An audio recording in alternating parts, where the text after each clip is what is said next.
반갑습니다.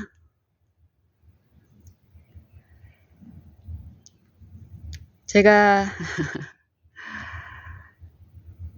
산을 막 올라오기 시작할 때 앞에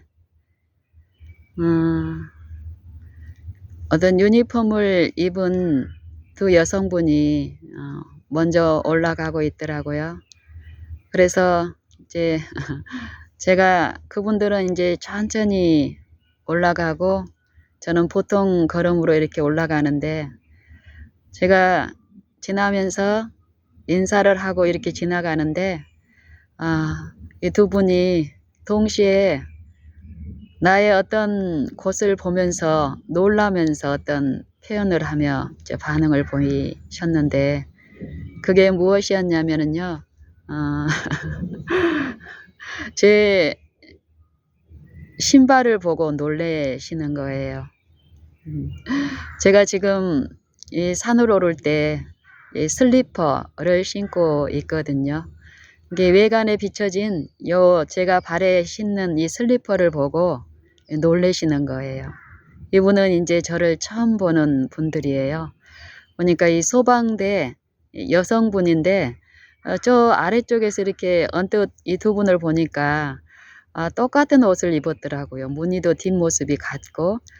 그래서 궁금했는데 가까이 와서 보니까 뒤에 이제 소방대원이라고 이렇게 쓰여져 있더라고요. 그래서 잠시 산책 겸 이렇게 쉬엄쉬엄 이제 좀 올라갔다 내려올 모양으로 가시는 것 같아요. 그 두 분이 나의 이 신발 착용을 보고 이제 놀래시는 거예요. 그래서 제가 "왜 놀래세요?" 라고 물었더니 어떻게 신발을 신고 위험하게 산에 이렇게 오를 이제 생각을 했냐는 거예요. 그래서 "왜 선생님들은 요 슬리퍼를 신으면 위험하다는 생각을 하세요?" 라고 물었더니, 이 두 분 중에 이제 좀 더 적극적인 여자분이 요 산 올라가는데 슬리퍼를 신으면은 미끄러우면은 넘어지고 그래서 다치고 이러니까 그렇죠 라고 얘기를 하는 거예요. 그래서 제가 뭐라고 그랬을까요? 맞습니다. 언뜻 생각하면 그럴 수 있는데 꼭 그런 것만은 또 아니라는 생각이 저에게는 있어서 저는 이제 슬리퍼를 신는데, 선생님들이 생각하는 것처럼 저는 슬리퍼를 신고 저 산 꼭대기까지 오르내리지만 미끄러지거나 넘어지는 일이 없습니다. 슬리퍼가 위험하다고 생각하는 이유는 무엇일까요? 이제 그분들하고 이런 부분을 이제 나누면서 어 했는데, 우리도 일반적으로 어떤 이해가 습관적이고 여기 세상의 어떤 교훈의 풍조에 밀려 이렇게 가는 입장에 있으면 누구나가 그런 시선으로 이런 판단을 할 것입니다. 근데 저는 이 10여 년 동안 이 산을 오르내리며 또 내 건강의 어떤 변화들, 내 사고나 사상의 어떤 변화들, 또 내 품성에서 어떤 주의성이라든지 또 내 어떤 이 발의 근육이라든지 이런 것과 관계가 있다라는 것을 알면서 작년 한 여름부터는 제가 슬리퍼를 여름에는 좀 날씨가 덥거나 또 더운 이 시기 동안에는 요 슬리퍼를 신습니다. 산에 오를 때에도. 그렇게 해 보니까 참 좋아요. 편하고. 그리고 더 많은 어떤 교훈들을 저는 얻습니다. 슬리퍼는 보통 발에 힘이 없는 분들이라든지 또 어떤 이 산에 대한 어떤 경험이 없는 분들은 묵직한 등산화를 착용을 합니다. 좀 잠깐의 어떤 유익들은 분명히 있죠. 하지만 그 자체가 근본적인 해결책은 또 아닙니다. 근데 우리는 습성적으로 산에 오를 때에는 반드시 등산화를 착용을 해야 된다라는 그런 인식 가운데 그 고정관념으로 어떤 사물을 또 판단을 하게 되죠. 이게 저 같은 경우는 보니까 제가 10여 년 동안 이 산을 계속 오르내리는 요 일을 통해서 내 몸에 근육이 참 많이 발달이 되어 힘이 어느새 생겨 있더라고요. 이 발에. 그래서 굳이 이 등산화를 의존하지 않더라도 내 이 발가락이라든지 이 발바닥 근육들 또 내 종아리라든지 이 다리에 요 힘을 주는 요 힘이 굉장히 민감하고 적절하게 이루어져 있어요. 지금 보니까. 매일매일 이런 거에 생각 않고 저는 특별히 이 산을 즐기는 이유는 조용한 요 시간이 좋아서 거의 매일매일 이렇게 한 10여 년을 꾸준하게 했는데 그러는 동안에 많은 어떤 이 몸에 어떤 변화가 있었습니다. 너무 자연스럽게 이런 것들이 이루어졌기 때문에 저는 이제 최근에 작년 특별히 슬리퍼 착용을 통한 어떤 여러 가지 이 이해라든지 이런 것들을 이렇게 생각하기 전에 내 몸에 이렇게 많은 어떤 일들이 하나님에 의해서 이루어지는 이 은혜의 부분을 더 많이 살피게 되는 계기가 되었습니다. 그래서 이 산을 오를 때도 보면은 산을 안전하게 이렇게 오르내릴 수 있는 것은 외형의 어떤 도구가 아니라 하나님이 주신 요 신체의 기능과 또 요 생각 속에서 올바른 이성이겠죠. 하나님이 주신 지혜 안에서 이루어지는 판단 그리고 주의성, 품성하고도 관계가 있고요.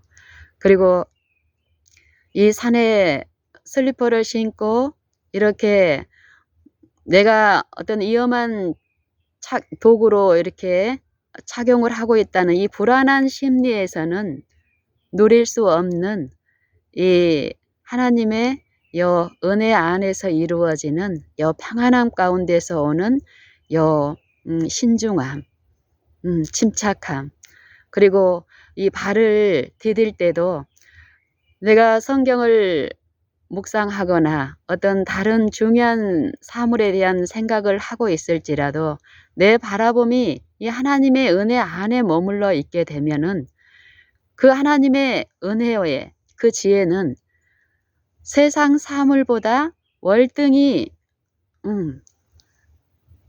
초월적인 위치에 있지만 세상 사물하고 전혀 별개의 어떤 상황에 놓여 있는 게 아니라 세상 사물을 지배하고 있기 때문에 세상에 일어나는 이 육체에 일어나는 모든 일들을 요 지배하는 그 포용이기 때문에 이 산에도 이렇게 오를 때도 보면은 참 신기합니다.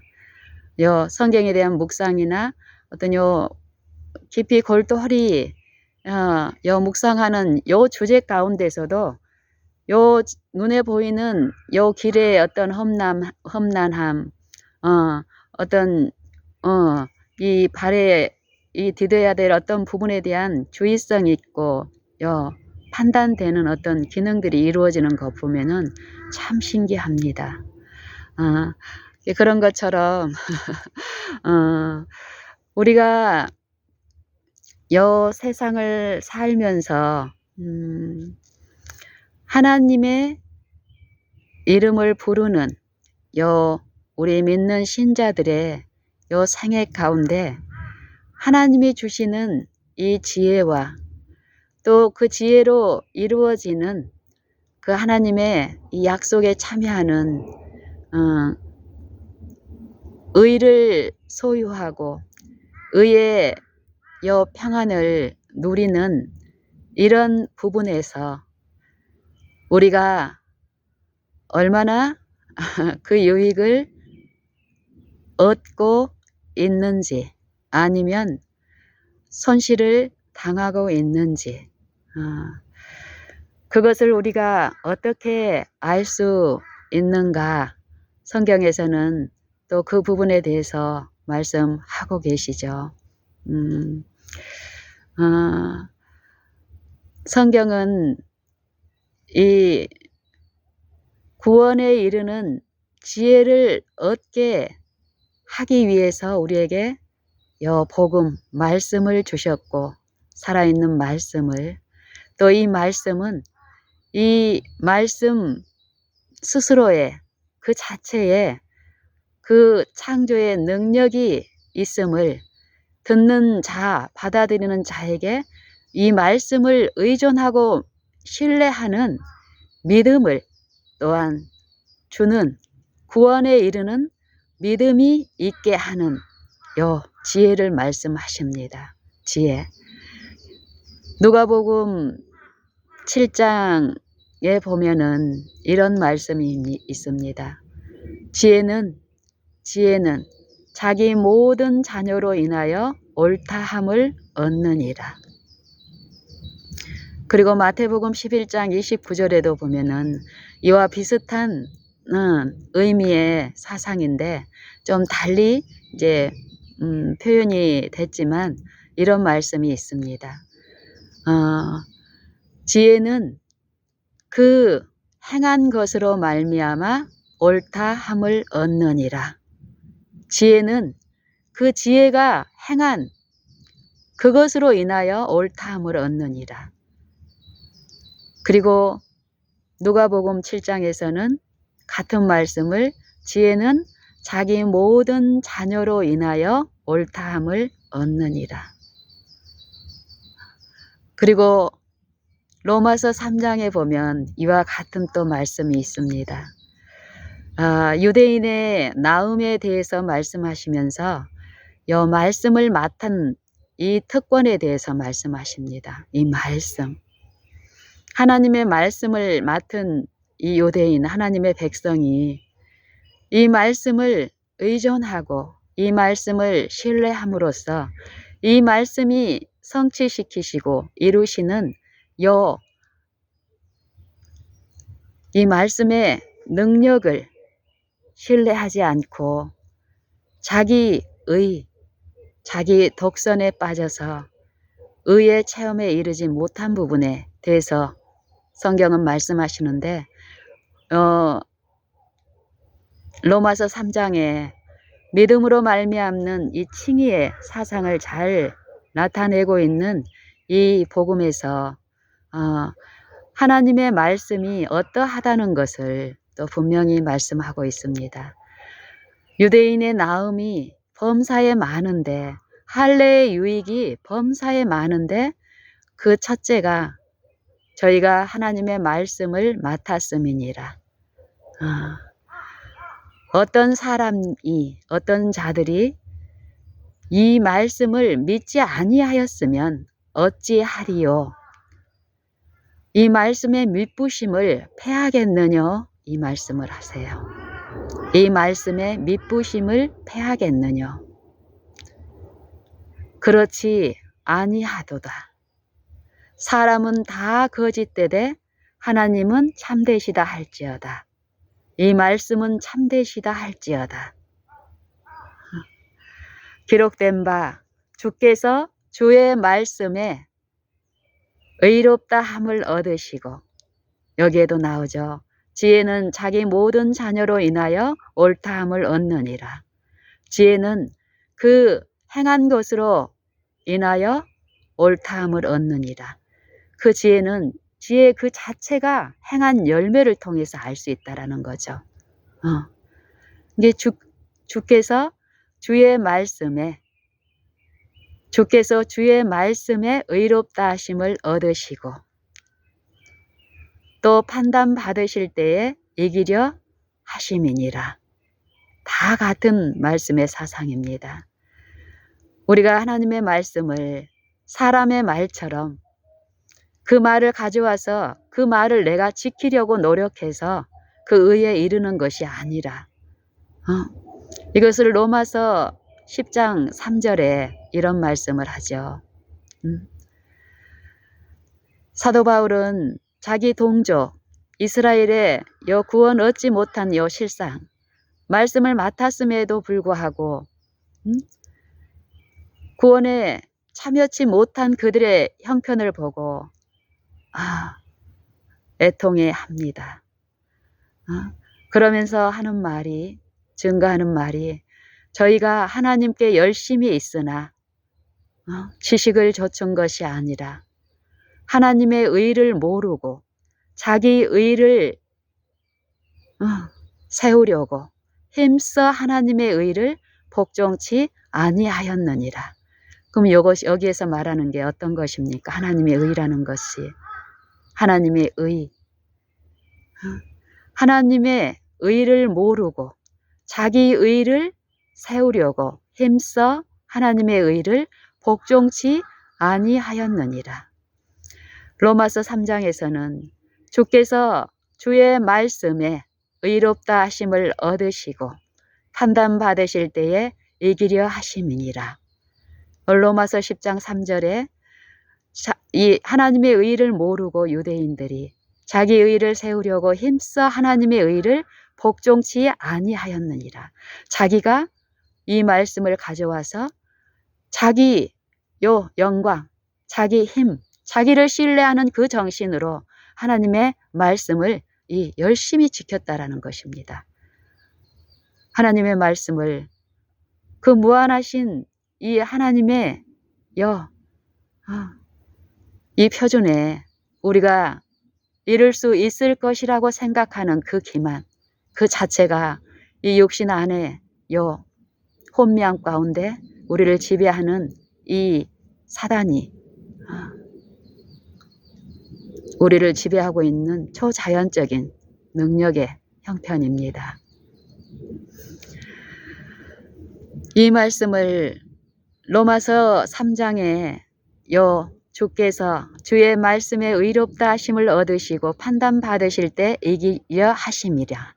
이 말씀을 로마서 3장 중반에 가면은 이런 말씀이 있죠. 이 하나님의 말씀, 그리스도께서 말씀이 육신이 되어 우리 가운데 거하심에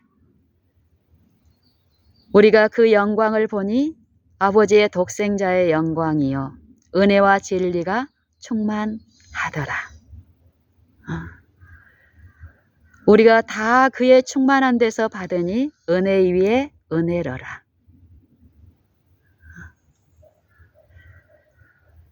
율법은 모세로 말미암아 주신 것이요 은혜와 진리는 예수 그리스도로 말미암아 온 것이라.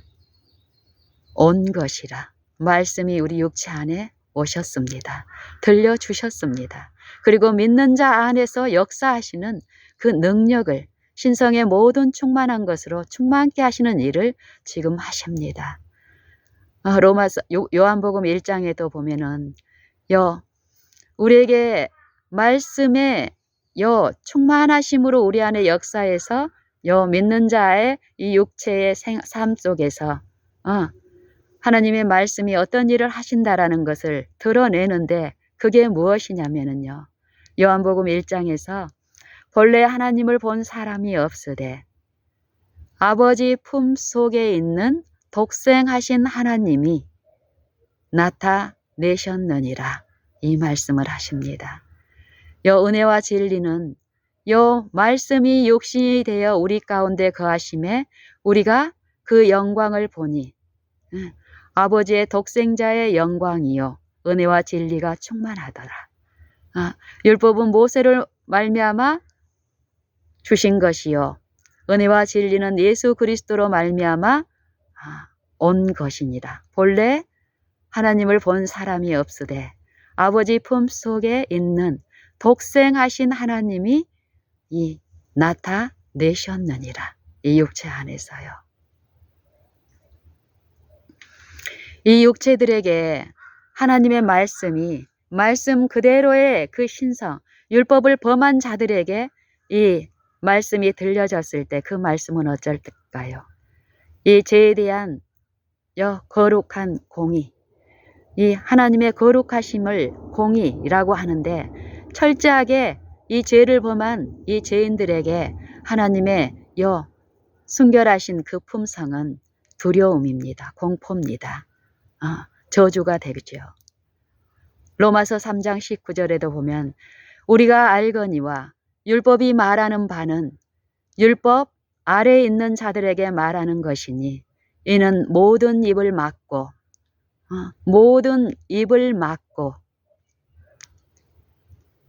온 세상으로 하여금 하나님 심판 아래 있게 하려 함이니라.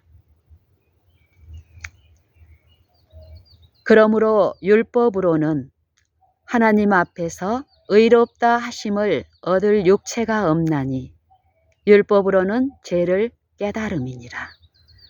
모세를 통해서 율법을 주신 목적은 이 육신에 하나님의 빛을 비춰주신 목적은 무엇입니까?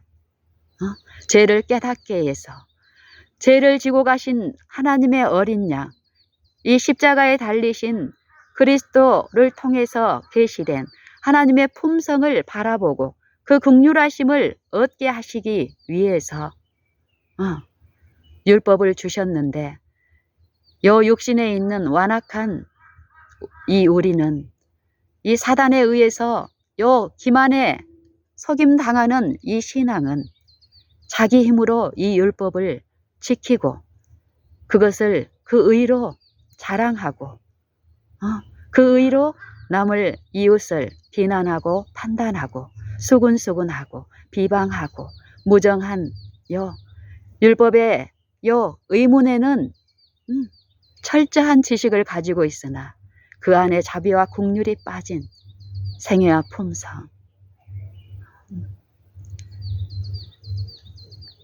그러므로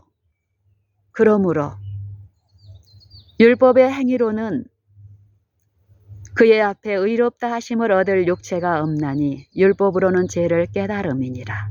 이제는 율법 외에 하나님의 한 의가 나타났으니 어디에 나타났습니까?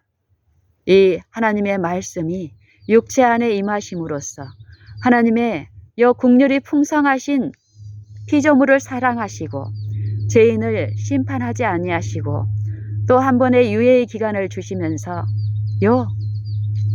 하나님의 은혜로 얻는 이 구원에 참여케 하시기 위해서 인성을 쓰시고 하나님의 신성이 이 말씀이신 분이 임마누엘 하나님이 되신 것.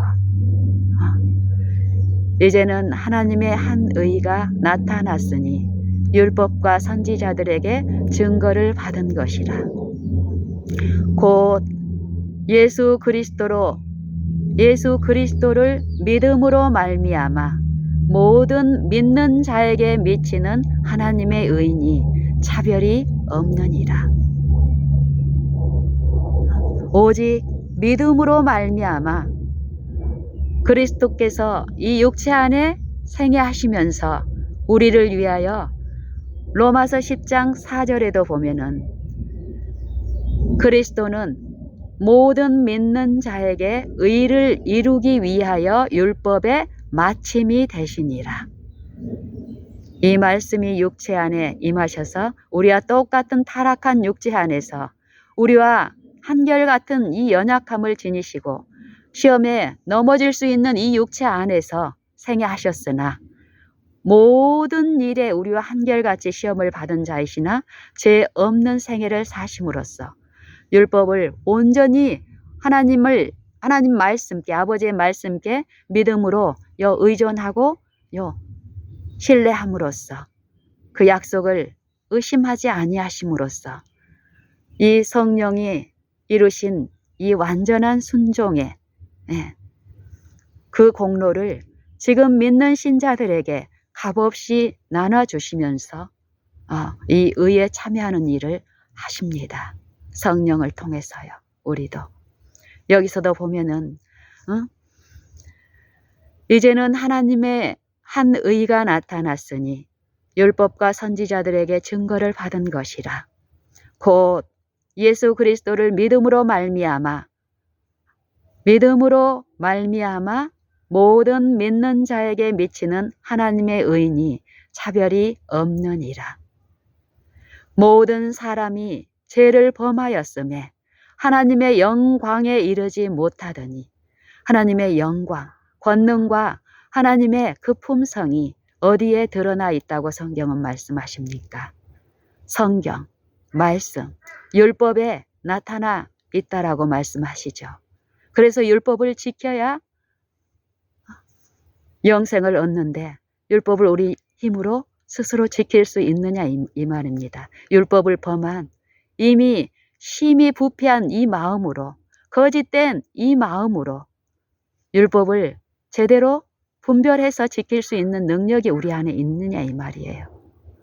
그런 우리를 불쌍히 여기시고 이 말씀이신 자기의 독생자, 아버지 품속에 있는 독생하신 하나님을 통해서 아버지의 그 흠없는 이 품성과 그 능력을 우리 육체들에게 계시해 주시는 일을 하셨습니다. 모든 사람이 죄를 범하였음에 하나님의 영광에 이르지 못하더니 그리스도 예수 안에 있는 구속으로 말미암아 하나님의 은혜로 값 없이 의롭다 하심을 얻은 자 되었느니라. 우리의 무슨 공로가 있어야 우리가 의롭다 하심을 얻는 것입니까? 하나님의 영생도 또 의도 값없이 주시는 하나님의 은혜의 선물입니다.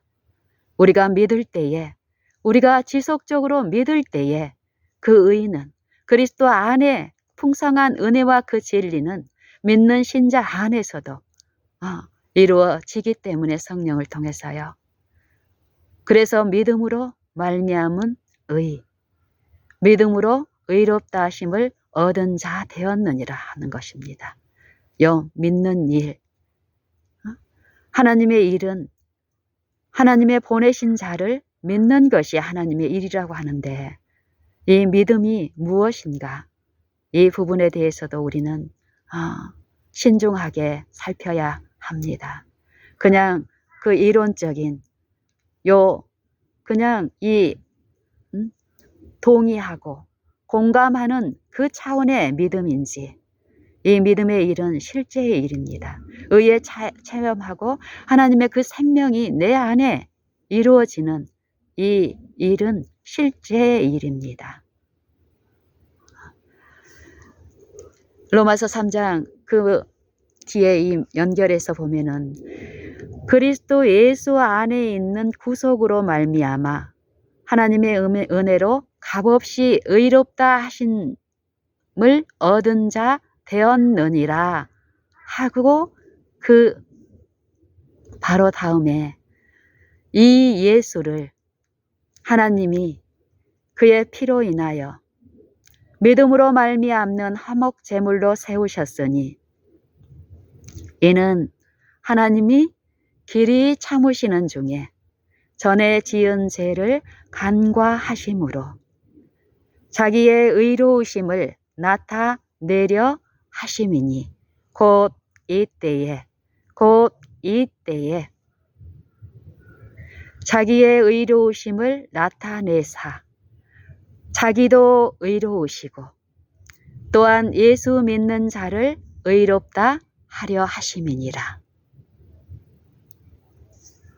유대인들이 하나님의 말씀을 맡았습니까? 근데 이 말씀 복음 히브리서 4장 1절에 보면은 그러므로 우리는 두려워할지니 그의 안식에 들어갈 약속이 우리에게 남아 있을지라도 혹 미치지 못할 자가 있을까 함이라. 저희와 같이 우리도 복음 전함을 받은 자이나 그 들은 바 말씀이 저희에게 유익되지 못한 것은 듣는 자가 믿음을 화합지 아니함이라. 이미 믿는 우리는 저 안식에 들어가는도다. 그 말씀하신 바와 같으니 내가 노하여 맹세한 바와 같이 저희가 내 안식에 들어오지 못하리라 하셨다 하였으나 세상이 창조할 때부터 이 일이 이루었느니라. 어떤 일이요? 안식하는 일, 의의 일이 하나님의 말씀이 참되시고 의롭다는 요 일, 말씀으로 천지를 창조하셨습니까? 6일 동안에. 일곱째 날을 하나님이 복 주시고 거룩하게 하시고 그 이유는 하나님이 엿새 동안 천지를 창조하시고 그 만드시고 창조하신 일을 다 마치심으로 일곱째 날에 쉬심으로 그거를 기념하고 모든 피조물들에게 그들을 지으신 하나님, 그들을 거룩하게 하시는 그 하나님이 계심을, 또 그 하나님 안에서 쉼과 평안과 기쁨을 누리게 하는 이 표징으로서 안식일을 제정하셨습니다. 믿음으로 이루어지는 의, 안식, 이것을 성경은 말씀하고 계시는데요. 이것이 로마서 3장으로 다시 돌아가면 26절에 그런즉 자랑할 때가 어디뇨? 있을 수가 없느니라. 복음은 자랑을 용납할 수가 없겠죠. 왜요? 믿는 자들이 이 의롭다 하심을 얻는 이 복된 말씀은 말씀 자체의 능력으로 그 믿는 자들 안에서 역사하심으로써 이 말씀의 의롭다 하심을 나타내고 그것을 믿는 자들을 또한 그 믿음을 값없이 주시는 그리스도의 의를 받아들이는 자 안에서 그리스도의 영이 또 이루시기 때문에 우리가 그것을 자랑할 것이 없습니다. 오직 믿음의 법으로니라. 오직 믿음의 법으로니라. 그러므로 우리가 의롭다 하심을 얻는 것은 율법의 행위로 되지 아니하고 오직 믿음으로 되는 줄 우리가 인정하노라. 하나님은 홀로 유대인의 하나님뿐이시뇨 혹은 이방인의 하나님은 아니시뇨 진실로 이방인의 하나님도 되시느니라. 유대인도 믿음으로 말미암아 이방인도 믿음으로 말미암아 의롭다 하실 하나님은 한 분이시니라. 그런즉 우리가 무슨 말 하리요? 믿음으로 말미암아 율법을 폐하겠느냐? 그럴 수 없느니라. 도리어 율법을 굳게 세우느니라. 이 마지막 말씀. 그런즉 우리가 율법으로 말미암아 율법을 폐하겠느냐? 그럴 수 없느니라. 도리어 율법을 굳게 세우느니라. 요 3장 1절의 말씀과 이 31절의 말씀. 유대인이 하나님의 말씀을 맡았고 믿지 아니함으로써 하나님의 그 미쁘신 그 능력에 참여치 못함으로써 의의 법을 쫓아갔으나 법에 이르지 못한 그들의 생애에서 의를 자랑하고 하나님의 말씀을 자랑하였지만 그 말씀의 축복이 무엇인지 체험적으로 믿음에 실패한 그들의 삶에는 그 쉼이 어떤 것이었는지를 체험도 못했을 뿐더러 비추지도 못했습니다. 31절에서는 믿음으로 말미암아 율법을 폐하겠느냐? 그럴 수 없느니라. 믿음은 있는데 순종은 나타나지 않는 것. 이러한 믿음을 야고보서에서는 죽어있는 믿음, 헛된 믿음, 귀신들이 가지고 있는 믿음이라고 합니다. 내 형제들아, 만일 믿음이 있노라 하고 행함이 없으면 무슨 이익이 있으리요?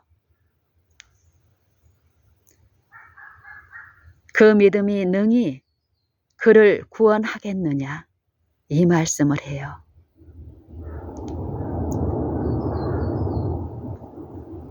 그 믿음이 능히 그를 구원하겠느냐? 믿음으로 말미암아 율법을 폐하겠느냐? 이 말씀은 어떤 관계가 있을까요? 살아있는 믿음은 요 하나님의 말씀의 그 능력을 요 마음의 소망으로 받아들인 그 말씀이 주신 그 믿음은 그 말씀만을 의존함으로써 반드시 그 말씀, 그 지혜가 행한 일에 증거가 이 신자의 생애와 품성에 나타나기 때문에 그 열매로 그들을 알리라 하신 말씀 그대로 믿음은 열매를 순종이라는 열매를 낳게 마련입니다. 이 믿음이 살아있는 믿음이라면요. 그렇지 못한 믿음이라면 그 믿음은 죽은 믿음이며 그것은 믿음이 아니라 불신이며 하나님의 말씀이 아닌 사람의 말을 의존하고 있고 자기를 신뢰하는 이 거짓된 믿음이라는 것이죠.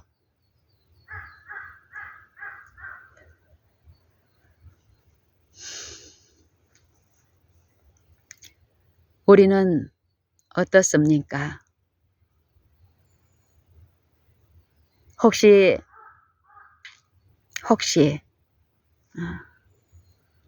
우리의 생애에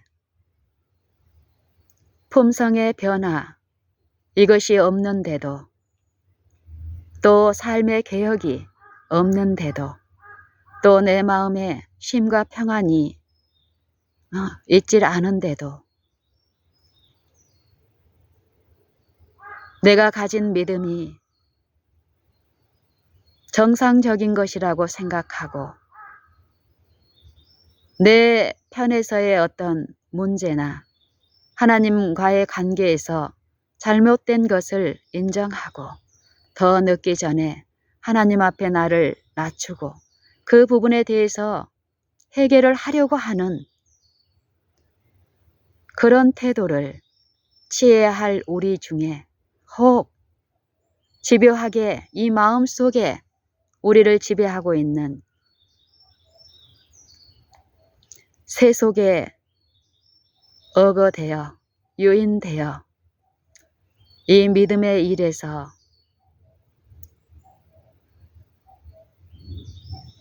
외적 사역 아니면 외적 나타나는 어떤 표로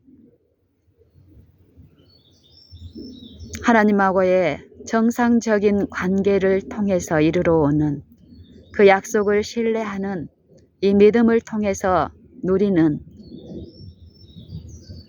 하나님의 신앙, 하나님으로부터 누릴 수 있는 그 축복에서 손실을 당하고 있지는 않은지 우리는 살펴야 할 때입니다.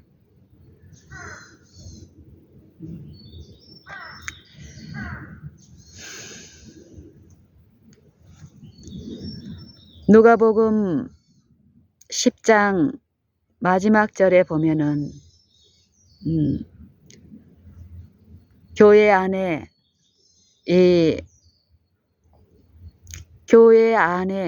있는 우리 신자들의 영적인 어떤 상태를 보여주는 예수님이 말씀하시는 두 교훈이 있습니다. 선한 사마리아인의 교훈과 마리아와 마르다의 교훈. 마르다와 마리아의 교훈을 보면은요, 이 말씀을 어떻게 섬기는지에 대한 우리의 영적인 요 상태를 잘 말씀하시는데요. 예수님을 집으로 영접해서 예수님께 이 육신의 음식을 잘 대접해 주는 일에 분주한 마르다의 영적인 형편, 그리고 예수님의 입에서 흘러나오는 그 말씀에 요 사모함 가운데서 예수님의 발 밑에 그 말씀을 바라고 믿는 이 마리아의 두 형편. 마르다는 예수님을 대접하는 일이 분주함으로 마음이 근심하고 염려에 쌓이게 되고, 자기 일을 돕지 않는 이 마리아를 마음으로 은근히 이 어려움의 어떤 마음 가운데 예수님께 나아서 간구합니다. 예수님 앞에 나아서 간구하는 내용이, 예수님은 먼저 그의 나라와 그의 의를 구하라고 하시죠. 그 나라에 참여한 백성은 누구를 섬겨야 합니까? 그 나라의 주권을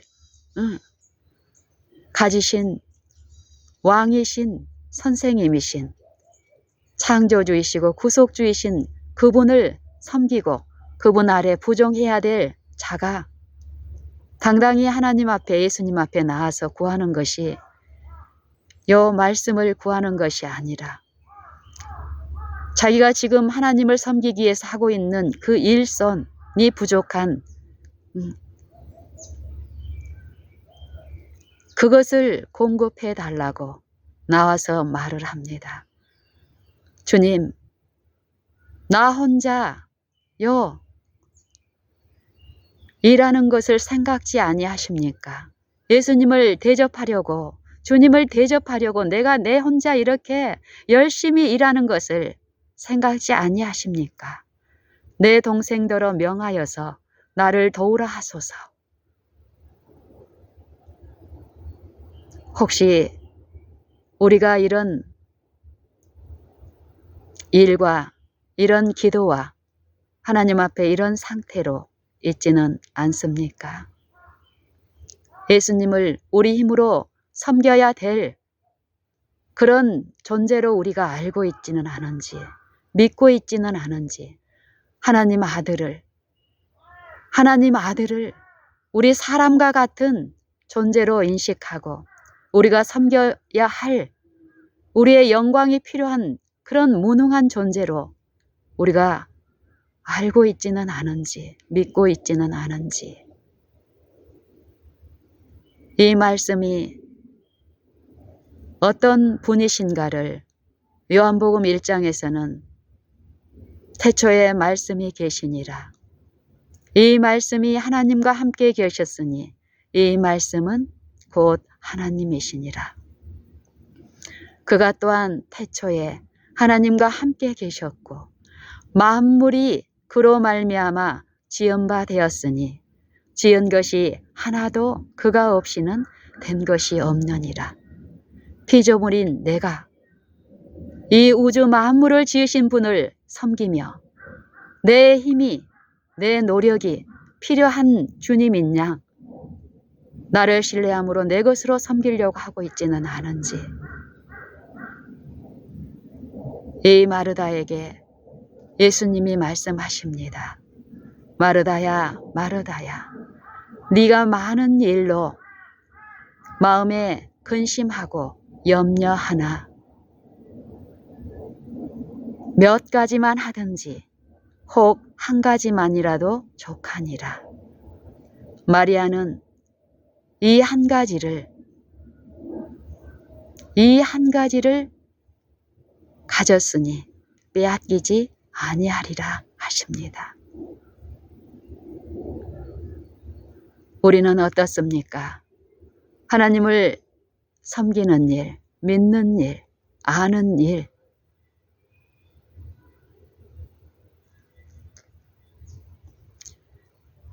에베소서 4장의 중간부에 보면 이런 말씀이 있습니다.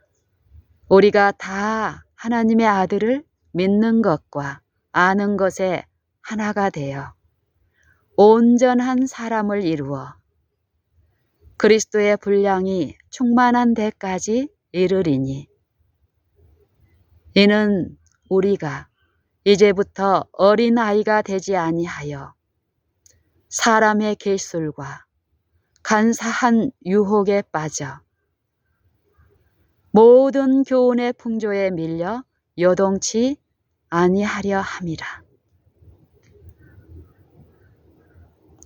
요즘 넘치는 기별들이 있습니까? 성경에 대한 가르침들이 홍수처럼 인터넷으로 미디어를 통해서 오프라인을 통해서 외쳐집니다. 문의가 어린 양이라고 해서 가르침도 정신도 그 교훈이 하나님의 말씀이 아니라고 성경은 거짓 가르침에 대해서도 분명히 말씀하고 경고하십니다. 우리는 어떻습니까? 누가복음 10장에 마르다와 마리아의 비유 그 전에 보면은 선한 사마리아 사람의 비유가 있습니다. 여기에도 보면은 그 당시에 유대교의 율법을 가르치는 율법사 그리고 하나님의 사업을 하나님의 일을 한다는 대제사장과 제사장과 이 레위인 그리고 이방 사람인 이 사마리아인이 나옵니다. 한 율법사가 예수를 시험하려고 묻습니다. 선생님, 내가 영생을 얻으려면 무엇을 하여야 합니까? 라고 물었을 때 예수님께서는 네가 이 율법에는 어떻게 기록되었으며 그 율법을 너는 어떻게 읽느냐라고 묻습니다. 그래서 이 율법사가 내 마음을 다하며 목숨을 다하며 뜻을 다하며 힘을 다하여 주 너의 하나님을 사랑하고 내 이웃을 내 몸과 같이 사랑하라 하였나이다. 그때 예수님께서 네 말이 옳도다. 너도 이를 행하라. 그리하면 살리라. 이 말씀을 하십니다. 이 율법사는 자기가 그동안 해온 자기 의에 인정을 받고 옳다함을 옳게 여김을 받으려고 또 묻습니다. 그러면 내 이웃이 누구이옵니까? 라고 물어요. 우리는 이 이웃의 범주를 제한을 해서 제한된 이웃 범위 안에서 내가 열심히 사랑하는 일, 이걸로 내가 어떤 의의를 소유하고 있고 사랑하고 있다라고 착각하고 갑니다. 하나님의 사랑은 이웃의 제한이 있질 않고 하나님의 말씀 안에 계시된 은혜와 진리는 내 것을 이완한 내 것을 가지고 사랑을 주고받고 또 어떤 물질을 공급해야 되기 때문에 내가 가진 의는 부분적이고 제한적이고 또 이웃의 범위가 내 이 표준에 또 상대의 어떤 표준에 당을 짓는 그 가운데서 일어나는 의에서 벗어날 수가 없습니다.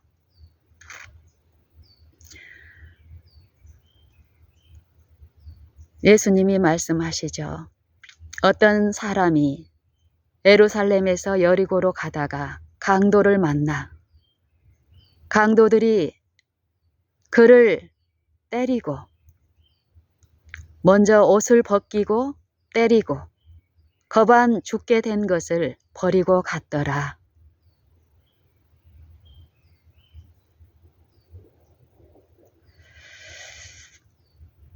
거짓 선지자들이 거짓 가르침을 가지고 나올 때 예수님은 그들이 양의 탈을 쓰고 너희에게 나아오나 속에는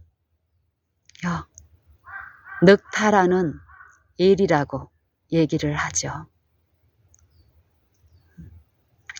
거짓 선지자들은 결국 이 육체가 원하는 것은, 육체가 가치 있게 여기는 것은 물질이기 때문에요. 이 물질을 구하고 물질로 줄 수 있는 그 어떤 것, 그 이상을 제시할 수 없고 결국 그 안에서 사람의 영광, 사람의 가르침, 그 한계에서 벗어나질 못합니다. 하지만 하나님의 말씀의 능력은 무한한 그 신성의 능력은 이 인성 안에 계시된 하나님의 말씀의 능력은 그 말씀을 믿는 신자들의 마음을 새롭게 하고 그 품성을 변화시키고 끊임없이 자기를 신뢰한 것이 아니라 내가 그리스도와 함께 십자가에 못 박혔나니 세속에서 철저히 씻겨진 성령을 그 마음에 모시고 성령의 인도하심을 받는 그들의 생애에서의 하나님의 말씀, 그 말씀의 영광을 드러내는 이 성령의 열매들은 사랑과 희락과 화평과 오래 참음과 자비와 양선과 충성과 온유와 절제, 그리고 이 사랑은 남에게, 사랑은 이웃에게 악을 행치 아니하나니 사랑은 오래 참고 사랑은 온유하며 사랑은 투기하는 자가 되지 아니하며 사랑은 교만하지 아니하며 자랑하지 아니하며 무례히 행치 아니하며 자기의 유익을 구치 아니하며 성내지 아니하며 악한 것을 생각지 아니하며 불의를 기뻐하지 아니하며 진리와 함께 기뻐하며 사랑은 모든 것을 참으며 모든 것을 믿으며 모든 것을 바라며 모든 것을 견디느니라. 사랑은 이웃에게 악을 행치 아니하나니 그러므로 사랑은 율법의 완성이니라. 이 사랑이 어떤 것인 것을, 이 사랑을 그 마음에 모셔드린 신자의 생애가 어떠해야 함을, 또 이 사랑을 마음에 온전히 이루지 못한 믿음에 실패한 이 생애가 어떤 것인 것을 예수님은 누가복음 10장 선한 사마리아인의 비유, 이 율법사가 내 이웃이 누구이까? 라는 질문에 대한 답으로서 우리에게 말씀하십니다. 강도들이 옷을 벗기고 때려 거반 죽은 것을 버리고 간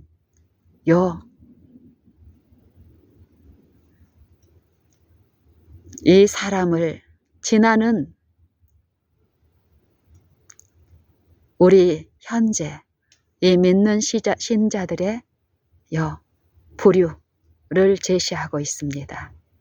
한 제사장이 거기 이르러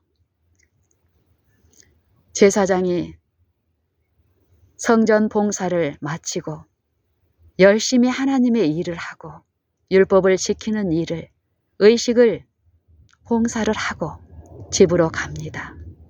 가는 길에 강도 만나서 강도 만나 맞고 상처투성이가 된 가난한 사람 목격합니다. 보고 빛을 받았습니까? 받습니다. 피하여 지나가고 받은 빛을 자랑만 하고 그 빛을 의존하고 믿음으로써 그 빛이 내게 주신 그 은혜의 능력으로 사랑을 나눌 수 있는 그 긍휼이 내게 공급될 수 있는 그 기회를 놓쳐버리고 피하여 지나갑니다. 레인도 그곳에 이르러 가서 보고 피하여 지나가고 한 사마리아인이 여행 도중에 그곳에 이르러 강도 만난 사람을 봅니다. 그리고 가까이 갑니다. 가서 불쌍히 여겨 포도주와 기름을 그 상처에 붓고 싸매고 그 사람을 자기가 탈 그 짐승에 태우고 주막으로 데리고 갑니다. 그리고 밤새 돌보아 줍니다. 그리고 그 이튿날 주인을 불러서 부비를 주면서 이 사람을 돌보아 주라고 부탁합니다. 그리고 혹 더 부비가 더 들면 내가 돌아오는 길에 다시 갚겠다라고 합니다. 예수님은 이 율법사에게 묻습니다. 누가 이 세 사람 중에 누가 강도 맞는 자의 이웃이 되겠느냐? 율법사는 말합니다. 자비를 베푼 자니이다. 자비를 베푼 자니이다. 가서 너도 이와 같이 행하라.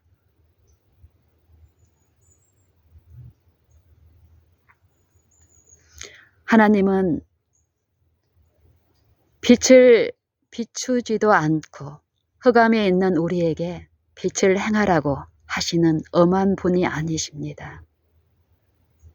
우리 각 사람의 길에서 우리가 빛을 행할 수 있게끔 먼저 그 빛을 비춰주시는 분, 그 인자를 우리에게 체험케 하시고 분별하게 하셔서 알게 하셔서 아는 대로 행할 수 있는 은혜와 진리가 충만하신 그 복음을 우리에게 값없이 주셨습니다.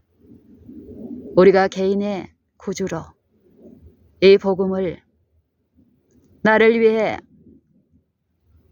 십자가에 달리신 죽으실 뿐 아니라 부활하셔서 지금 하나님 보좌 우편에서 나를 위해 중보하시는 그분을 개인의 구주로 내가 선생님으로 나의 모든 길에 믿고 의지할 때에 우리는 받은 바 그 빛 안에서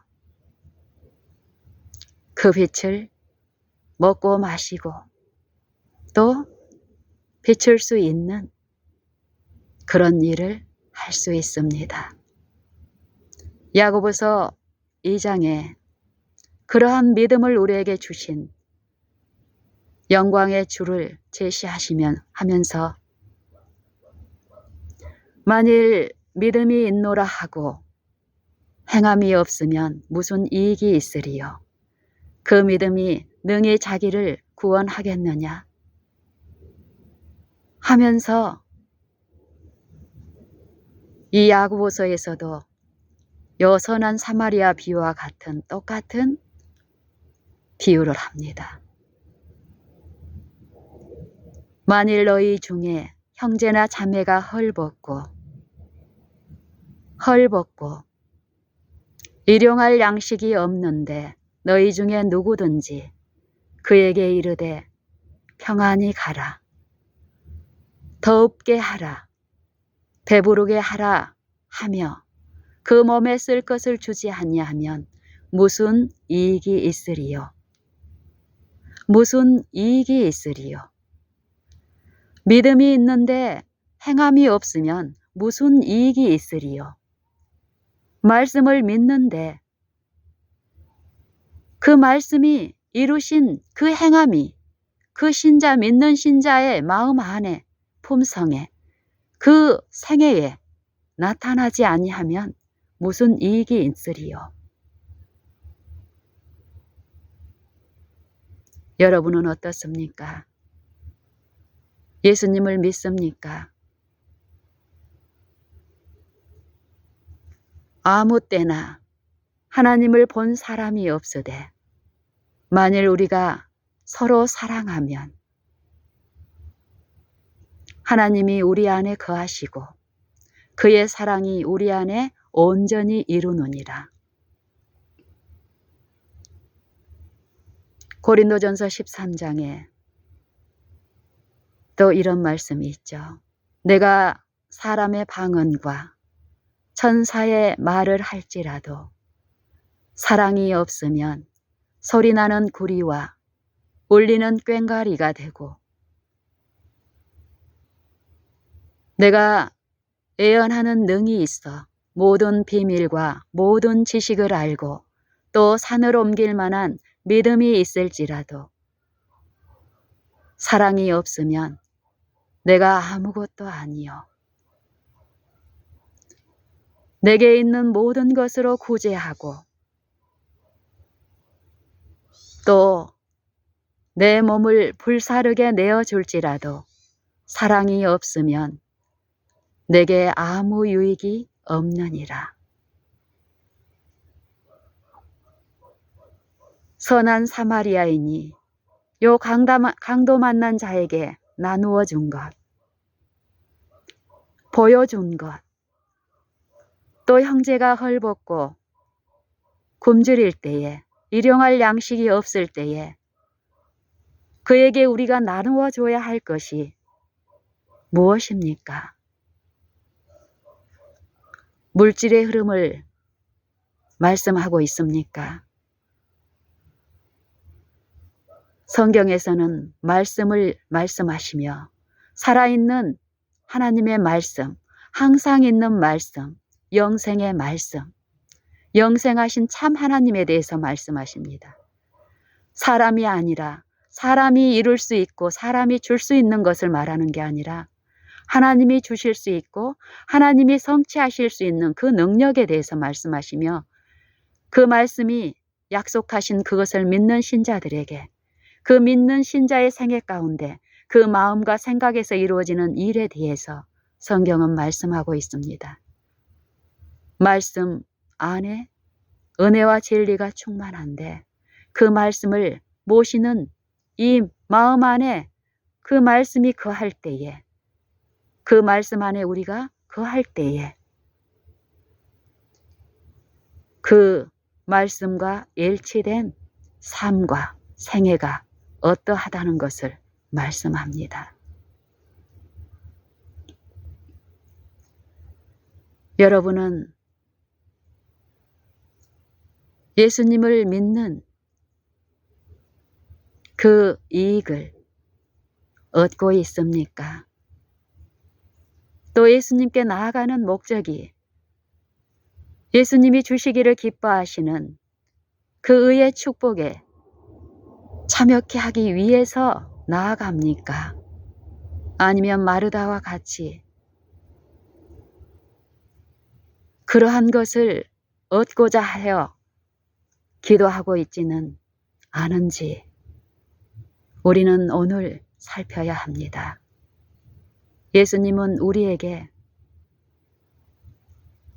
유일하게 우리가 반드시 이 인생의 길에서 소유해야 할 한 가지를 구하라고 합니다. 의, 먼저 그의 나라와 그의 의를 구하라. 하늘에 갈 수 있는 사람은 의인만이 갈 수 있습니다. 죄인이 의롭게 되는 일은 믿음으로 말미암아 된다고 합니다. 믿음으로 하나님의 말씀에 그 율법에 완전한 순종을 이룰 수 있는 유일한 길은 그 말씀을 의존하는 것, 그 말씀을 믿고 신뢰하는 그 일을 통해서 이 말씀이 믿는 자 안에서 완전한 이 순종을 이루어 주시기 때문에 그러한 자, 그 의를 소유한 자만, 그 의를 소유한 의인만이 갈 수 있는 곳이 하나님의 나라라고 합니다. 그 영광의 나라에 가기 전에 그 의의 생애는 이 땅에 이 육체가 있는 동안에 내 안에 하나님의 말씀이 거하는 생애를 살 때 그 의가 지배하는, 그 의가 이 육체를 지배하는, 성령이 육체를 지배하는 그 신자의 생애에 드러낸 품성과 생애. 나의 열매가, 내 믿음이 살아있는지, 정상적인 열매인지를 심판하는 그 일은 지금 있습니다. 예수님이 오시는 그리스도의 날, 하나님의 날은 최종 직결 심판, 이 생에서 이루어진 하나님의 빛을 받고 빛을 거절한 삶이었는지, 그 빛대로 이루어진 삶이었는지에 대한 하나님은 외모로 보시지 아니하시고 각 사람의 행한 대로, 그 빛을 받은 그 행한 대로 살았는지 그렇지 아니하였는지에 대한 심판은 지금 이루어지고 있습니다.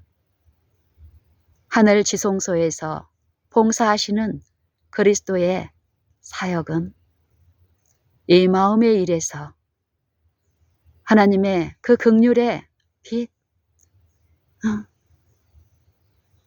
그 빛을 받은 신자들이 그 빛을 어떻게 취급하였는지 그 심사가 지금 일어나고 있습니다. 우리가 이런 진리를 알고 있을진데 우리의 매일의 생애에 지금 매 순간순간마다 이루어진 우리의 삶은 어때야 할 것이며 우리가 이 진리의 말씀을 믿는다면 또 우주의 만물의 창조주이신 그분의 능력이 피상적인 관찰로 끝나는 것이 아니라 각 사람의 폐부와 심장을 살피고 감찰하시고 각 사람의 행위와 행실대로 보응하시는 그분의 능력이 어떠함을, 그분의 사랑이 어떠함을 깨닫는 우리라면 오늘 이 한날에 매 순간의 이 생애는 그분 앞에 행하는 삶이 될 것입니다. 시편 31편 19절의 말씀을 읽고 마치겠습니다.